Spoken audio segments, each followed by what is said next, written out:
Hi friends అందరికి అమ్మ అయితే ఒట్టి చేపల చారు చేస్తుంది అనమాట. దప్పడం అయితే ఇది ఎట్లా చేస్తారు మీకు తెలియని వాళ్ళకి నేను చెప్తున్నా. ఫస్ట్ ఒట్టి చేపలు మంచిగా ఎంపుకొని పక్కకు పెట్టుకోవాలి.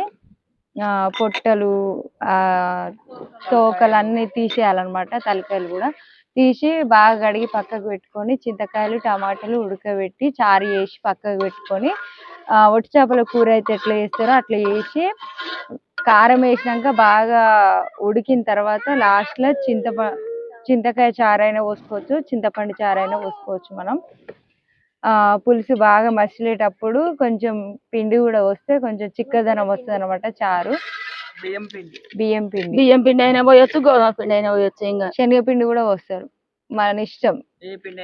బియ్యం పిండి అయితే టేస్ట్ ఉంటది అని మేమైతే బియ్యం పిండి పోస్తాం.